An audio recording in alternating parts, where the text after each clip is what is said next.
Hello, আসসালামু আলাইকুম চাচা। চাচা ওই সালাম ঠিক আছে চাচা, এটা নিয়ে কথা উঠছে চাচা। আমি আগে নাকি আসসালামু আলাইকুম বললাম, আসসালামু আলাইকুম। হ্যাঁ ঠিক আছে ঠিক আছে, না দর্শকদের কথা শুনতে হইব। জি হ্যাঁ, তোমার ভক্তরা আর কি কইছে সালাম ঠিক করে দিয়েন। হ্যাঁ এখন চাচা তোমার একটা গুরুত্বপূর্ণ কথা কই, মানে আমাদের প্রধান উপদেষ্টা যে দেশের জন্য একজন নিবেদিত প্রাণ, এই কথাটা কোনো নিন্দুক গুরুত্ব দিতেছে না, মানে নিন্দা করে যারা। উনি ১৩ মাসে ১৪ বার ১৫ বার বিদেশ সফর করছে। তো এটা এখন ইটালি যাইব, ইটালির রোমে। হ্যাঁ, ওয়ার্ল্ড ফুড প্রোগ্রাম, মানে খাবার দাবার কী হইব, বিশ্ব ব্যবস্থা। হ্যাঁ না না, গাজার ইস্যুটা নাই, গাজার ওরা না খাই মরুক, এইটা ঠিক আছে, ওরা মরে যাক, কিন্তু অন্যরা খাইছে কিনা এটা নিয়ে আলোচনা হইবে আর কি। হ্যাঁ হ্যাঁ হ্যাঁ, কোনো বিষয় না, কিন্তু ব্যাপারটা তোমরা দেখতেই চাচা। মানে আমাদের প্রধান উপদেষ্টা যে নির্ঘুম রাত, কি কে ঘোষণা দিছে না, ও প্রেস সচিব ওই বাংলাদেশের হোয়াইট হাউস আছে না, হ্যাঁ ওই যে রাজধানীতে, হ্যাঁ ফরেন সার্ভিস একাডেমি, এটা হলো বাংলাদেশের হোয়াইট হাউস। এখান থেকে সমস্ত সিদ্ধান্ত গৃহীত হয় চাচা। হ্যাঁ ওখান থেকে শফিকুল আলম সাহেব বলছে যে হ্যাঁ, বিদেশি বিনিয়োগ টিনিয়োগ আমাদের কিছু দরকার নেই, আমরা স্বনির্ভর হইতে হইব, যে প্রধান উপদেষ্টা সেই দিকে জোর দিছে।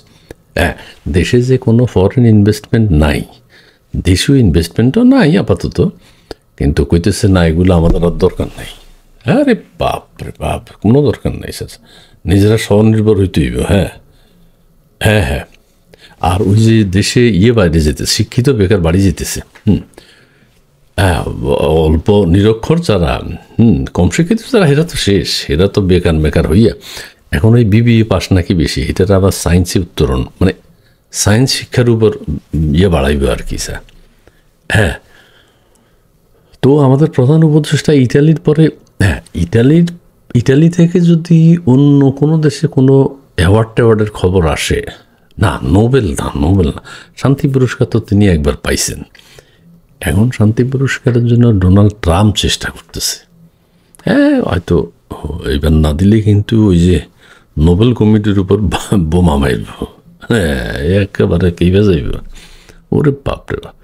বহুভাবে উনি এটা আশা করতেছে, শান্তি, যে শান্তি সারা পৃথিবীতে উনি রাখছে, আরে বাপ। হ্যাঁ আর চাচা ওই যে প্রধান উপদেষ্টা অন্য কোনো পুরস্কারের খবর পেলে ওখান থেকে হয়তো ফ্লাই করবে, এটা আমাদের তথ্য উপদেষ্টা, তথ্য প্রেস সচিব আছে না শফিকুল আলম, উনি জানাইব। হ্যাঁ শফিকুল আলম সাহেব বিদেশ যাওয়াটা অত পছন্দ করে না ওনার, মানে ওই যে আমেরিকা যাইয়া গল্ফ খেলা শিখছে, ইটালি যাইয়া হয়তো হ্যাঁ অন্য কিছু শিখতে পারে। আচ্ছা যাক, তবে ইটালিতে ওই যে আমেরিকার মতো নাকি আবার প্রতিরোধ করার একটা, হ্যাঁ ওই যে কালো কাপড় বিক্ষোভ প্রদর্শন, এগুলো হেরা করবো ইটালির লোকজন। ইটালিতে সাধারণ বাঙালিরা আছে না, এরা আর কি, তো সেটা করুক। চাচা ডিমের কথা আমি কইতে পারব না চাচা, ইটালিতে রোমে যদি ডিমের দাম বাড়ছে, তাহলে ওরা ওই ডিম নিয়ে আগাইব।